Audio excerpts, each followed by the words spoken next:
बिस्मिल्लाहिर्रहमानिर्रहीम अस्सलाम वालेकुम। This is Masood Mushtaba. जैसे कि आपको पता है, हमने यूट्यूब के ऊपर एक वर्ल्ड ज्योग्राफी की सीरीज़ स्टार्ट की है जिसमें हम डेली बेसिस पर मल्टीपल टॉपिक्स अपलोड करते रहते हैं। ठीक, तो आज जिस टॉपिक के साथ हम हाजिर हुए हैं उसका नाम है अफ्रीका कॉन्टिनेंट। आज किस कॉन्टिनेंट को हम देखेंगे? अफ्रीका कॉन्टिनेंट को देखेंगे। तो सबसे पहले बिना किसी टाइम वेस्ट किए हुए अगर आप इस बोर्ड को देखें तो इसमें आपको पहली पॉइंट लिखी हुई नज़र आ रही है ब्लैक कॉन्टिनेंट। तो अफ्रीका कॉन्टिनेंट को हम ब्लैक कॉन्टिनेंट भी कहते हैं। क्यों? क्योंकि उसकी सिंपल वजह ये है कि वहाँ के लोगों का जो स्किन कलर है उसी की वजह से हम अफ्रीका कॉन्टिनेंट को क्या ब्लैक कॉन्टिनेंट के तौर पर भी जानते हैं। ठीक, दूसरी पॉइंट है हमारे पास पॉपुलेशन एंड एरिया। ये जो अफ्रीका कॉन्टिनेंट है ना, ये दुनिया में 7 कॉन्टिनेंट्स में से पॉपुलेशन यानी कि आबादी और रकबे के लिहाज से दुनिया का दूसरा बड़ा कॉन्टिनेंट कहलाता है। दुनिया का सेकंड लार्जेस्ट कॉन्टिनेंट है, चाहे वो रकबे की बात हो चाहे वो आबादी की बात हो। आगे बात समझ में। अब हम अगर इस कॉन्टिनेंट के अंदर टोटल कंट्रीज़ की तादाद देखें कितनी कितनी है, तो आप कहेंगे इसके अंदर 54 कंट्रीज आती हैं। कितनी कंट्रीज आती हैं? 54 कंट्रीज आती हैं। आगे बात समझ में। ठीक, अब इस 54 कंट्रीज में से कितनी कंट्रीज हैं जो कि लैंड लॉक्ड है? कितनी कंट्रीज हैं जो कि लैंड लॉक्ड कहलाती हैं? तो आप कहेंगे 54 में से 16 ऐसी कंट्रीज हैं जो कि लैंड लॉक्ड है। आगे बात समझ में। अब अगर बात करूं मैं, ये जो लैंड लॉक्ड कंट्रीज हैं इनमें सबसे बड़ा लैंड लॉक्ड मुल्क कौन सा है इस अफ्रीका कॉन्टिनेंट का? तो उसका नाम आता है चाड। क्या है भाई? Chad. Chad is the largest landlocked country in Africa. आगे बात समझ में। अब हम अगर रकबे और अपना आबादी के हिसाब से बात करें तो एरिया यानी कि रकबे के लिहाज से अफ्रीका कॉन्टिनेंट का सबसे बड़ा मुल्क का एजाज़ किसके पास है? अल्जीरिया।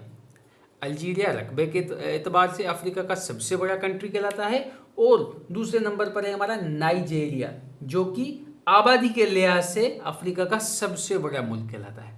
अगर आबादी की बात करेंगे तो नाइजेरिया, और अगर एरिया की बात करेंगे तो अल्जीरिया इस खित्ते का सबसे बड़े कंट्रीज कहलाते हैं। आ गई बात समझ में?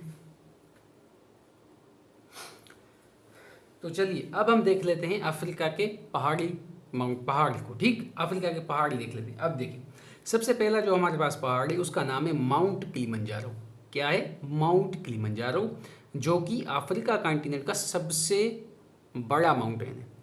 अगर आपसे बात की जाए अफ्रीका कॉन्टिनेंट की हाईएस्ट माउंटेन पीक कौन सी है, तो आप कहेंगे mount Kilimanjaro is the highest peak of Africa continent. Africa continent की सबसे ऊंची चोटी कौन सी है? उसका नाम है माउंट किलिमंजारो, जिसकी हाइट कितनी है? 5895 मीटर। ठीक, ये कौन से मुल्क में आती है? तो आप कहेंगे तंजानिया मुल्क के अंदर मौजूद है। कौन से मुल्क के अंदर? तंजानिया के अंदर। ठीक, ये तो हो गई अफ्रीका की सबसे ऊंची चोटी। अब अफ्रीका की दूसरी जो हाईएस्ट पीक है उसका नाम है माउंट कीनिया। अफ्रीका की सेकंड जो हाईएस्ट पीक है उसका नाम है माउंट कीनिया, जो कि कीनिया मुल्क के अंदर ही मौजूद है। आगे बात समझिए। और ये दोनों ही आप कह सकते हैं कि अफ्रीकन रिफ्ट वैली के अंदर आते हैं। दोनों ही अफ्रीकन रिफ्ट वैली के अंदर आते हैं और ये वाल्केनो एरप्शन की वजह से ये पहाड़ वजूद में आए हैं। ठीक, तो ये स्लीपिंग आप कह सकते हैं कि ये स्लीपिंग वाल्केनोज हैं। आगे बात समझ में, उम्मीद करता हूँ ये चीज़ आपको समझ में आ गई। अब हम थोड़ा सा आगे बढ़ेंगे। तो चलिए अब हम देख लेते हैं अफ्रीका कॉन्टिनेंट्स के डिजर्ट्स को, सहरा को। ठीक, तो अगर सहरा की बात हो रही है तो सबसे पहले हम देख लेते हैं सहारा डिजर्ट्स को। वैसे तो आप सहारा डिजर्ट्स को अच्छे से जानते होंगे, लेकिन मैं आपको बता दूं सहारा डिजर्ट दुनिया का सबसे हॉटेस्ट डिजर्ट कहा जाता है।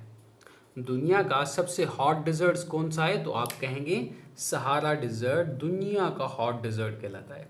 ठीक, जाहिर बात है। दूसरी चीज़ ये कि ये सहारा डिजर्ट अफ्रीका कॉन्टिनेंट के ऑलमोस्ट नॉर्दर्न कंट्रीज़ के अंदर मौजूद है। सहारा डिजर्ट अफ्रीका जो कॉन्टिनेंट है ना, उसके जो नॉर्थ में कंट्रीज़ मौजूद है ना, लगभग 10 से 11 कंट्रीज़ के अंदर ये सहारा डिजर्ट फैला हुआ है। आगे बात समझ में। सहारा डिजर्ट अफ्रीका कॉन्टिनेंट के बिल्कुल नॉर्थ में 10 से 12 कंट्रीज़ हैं, उनमें फैला हुआ है। ठीक, और इस सहारा डिजर्ट्स की हाईएस्ट पॉइंट की बात करें तो एमिकुसी क्या है? इसकी हाईएस्ट पॉइंट है, जो कि चाड मुल्क के अंदर आता है, जो कि चाड मुल्क के अंदर आता है।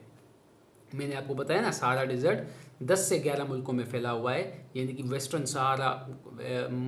सहारा कंट्री है, अल्जीरिया है, लिबिया है, इजिप्ट है, अपना मेलुशीनिया है, माली है, चाड है, नाइजर है और सूडान है। तो इन सारे मुल्कों के अंदर ये सहारा डिज़र्ट आता है। ठीक, उम्मीद करता हूँ ये चीज़ आपको समझ में आ गई। अब हम देख लेते हैं अपने दूसरे डिज़र्ट्स को, जिसका नाम है कालाहारी डिज़र्ट। वैसे तो अफ्रीका कॉन्टिनेंट के अंदर बहुत सारे डिज़र्ट्स हैं, लेकिन हम सिर्फ यहाँ पर 2 डिस्कस करेंगे। दूसरा है हमारे पास कालाहारी डिज़र्ट। कालाहारी डिज़र्ट आप कह सकते हैं कि अफ्रीका कॉन्टिनेंट के साउथ में मौजूद है।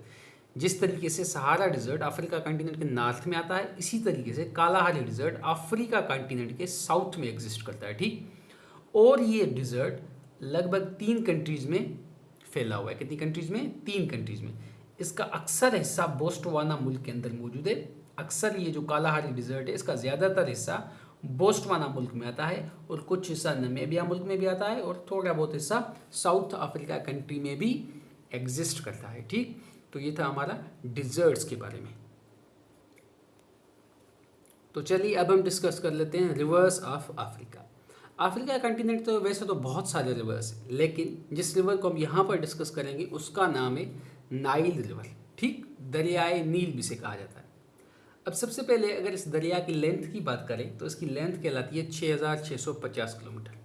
कहीं पर 6600 किलोमीटर भी कही जाती है, कहीं पर 6659 मीटर भी तस्वर की जाती है। ठीक, तो मुख्तलिफ फिगर्स आती है, लेकिन ये आप एक्यूरेट समझ सकते हैं 6650 किलोमीटर, थोड़ा बहुत फ़र्क होता है।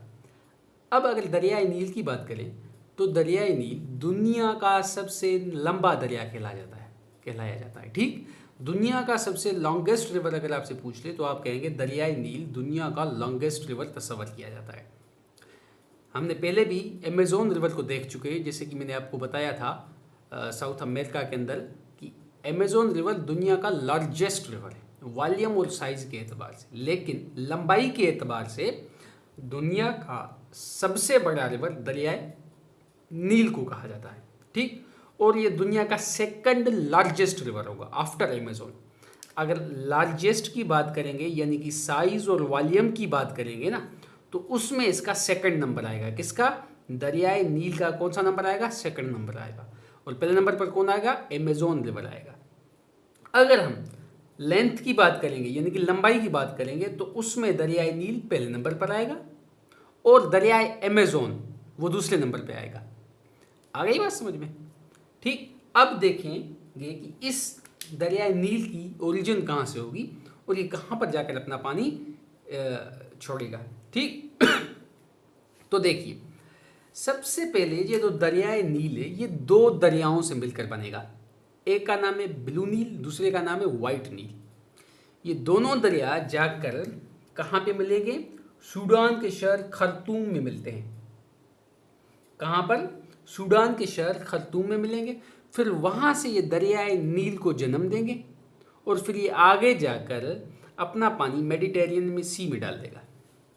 ठीक, दरियाए नील 2 दरियाओं के संगम से मिलकर बनता है। एक का नाम है ब्लू नील, एक का नाम क्या है? ब्लू नील नाइल, और दूसरा है वाइट नाइल। ठीक, अब ये जो ब्लू नाइल, चलिए अब देखिए, ये जो ब्लू नाइल है ये लेके तना से बहना शुरू करेगा और ये जो वाइट नाइल है ये लेके विक्टोरिया से बहना शुरू करेगा। फिर ये दोनों ब्लू नील और वाइट नाइल जाकर खर्तूम शहर के अंदर वहाँ पर एक हो जाएंगे। फिर वहाँ से ये दरियाए नील को जन्म देंगे, जो कि जाकर अपना पानी आगे जाकर मेडिटेरियन सी में डाल देगा। ठीक, या मेडिटेरियन कहे या एटलांटिक ओशन कहे, एक ही बात है, क्योंकि Mediterranean Sea is a part of Atlantic Ocean. आगे बात समझ में? तो ये था हमारा दरियाए नील के बारे में। तो उम्मीद करता हूँ ये लेक्चर अफ्रीका के ऊपर आपको पसंद आया होगा। अगर आपको पसंद आया है तो अपने दोस्तों के साथ शेयर करें, लाइक शेयर और सब्सक्राइब करें चैनल को। अपने दोस्तों के साथ भी शेयर करें ताकि वो भी उससे मुस्तफ़ीद हो सकें। ठीक, मिलते हैं एक अगले वीडियो में, तब तक के लिए अल्लाह हाफिज़ and don't forget to like share and subscribe the channel.